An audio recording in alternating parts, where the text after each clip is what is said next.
Hello again and welcome to Fifi's Urban Homestead and Lifestyle. Today we are out back here with the chickens, just observing them and seeing them enjoying their natural habitat.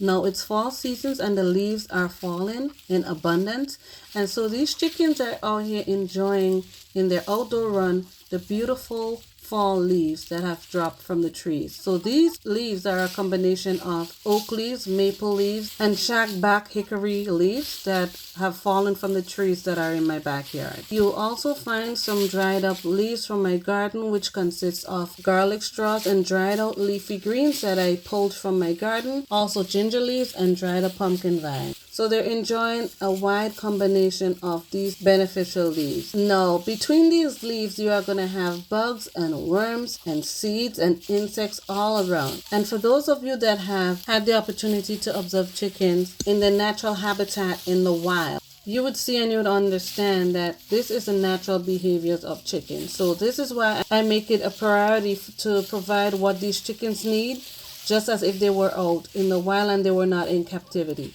But look at them, guys. They're enjoying just scratching around in these dry leaves. And the good thing about these leaves also is that they are native to this area. So it's not like leaves that I collected and brought in and set it down for the chickens to scratch around in.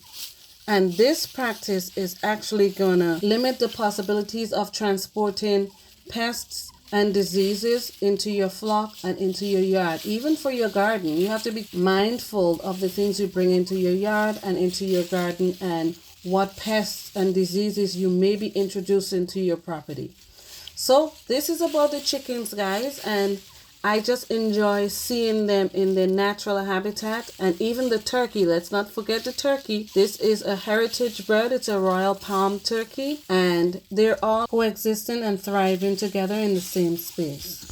But if you also notice, the turkey is not really scratching around like the chickens are. She will scratch, and hopefully she gets it. She does not. Oh, look at these two fighting again. And this is my I call it my bearded girl. I have two of those, and they're olive eggers, and they lay a green egg. But if you notice, the turkey is not scratching around and behaving in the fashion that the chickens are behaving in, and that's because it's a turkey. A turkey is a turkey. A chicken is a chicken. Even though they are birds, they have different types of behaviors. They carry themselves differently.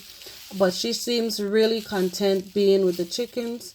So once she's not stressed and she continues to thrive, then there's nothing different that I need to do for her. The chickens will teach her the ropes, and she'll get the hang of it. So far she's doing pretty good.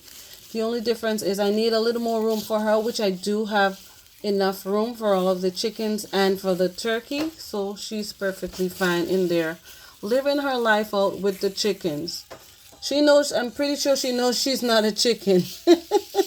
But sometimes she can be really bossy because her size gives her that leverage to be bossy over the chickens. Another really good benefit of these leaves here is that it's going to break down. It's natural material and it's going to break down. The chickens are going to peck around, leave their droppings, and this is all going to be composted and broken down for putting in a raised bed, whether it's a container gardening or even fertilizing my fruit trees, because this is going to be full of natural nutrients to enhance the soil. It's going to be good for the worms and the bugs and the microorganism. And it's a whole ecosystem that I'm running around here, and this is how I want to do it naturally. Just natural material, just a natural type of ecosystem that works out best for the animals, for us who's feeding off the land, and for the environment on a whole. Now I'm going to be putting some of these leaves here in the indoor run also, and in the coop for the winter time, because I'm going to be doing the deep bed and litter method, and I would show you that when that time comes. But for now, they're out here in the outdoor run just enjoying themselves. Look at the turkey learning from the chickens. Look at her. Yeah, guys, so this is what is going on. I have different varieties of chickens, and they do know what the pecking order is. This one right here is look how close she is to me. She's very friendly. A little klutzy, but she's a friendly girl. And I do have heavier birds and lighter birds, and I enjoy having a diverse variety of chickens, and that's because they all are different. Someone might tell you, this chicken would do this or do that, and they just, I think, generalize it. But when you actually experience and you have that experience to see how these chickens act, because it depends on what birds you put them with, they would act a certain way. Yes, they do have traits, but at the same time, if you put them with certain chickens, they would definitely behave different. Like my olive eggers, they're shy birds, right? But they will defend themselves. They are troublemakers. They're docile and all that. And they're really sweet birds, but they will definitely defend themselves. So each can hold their own when the time comes. It's just nature kicking in, and they do what they have to do to defend themselves.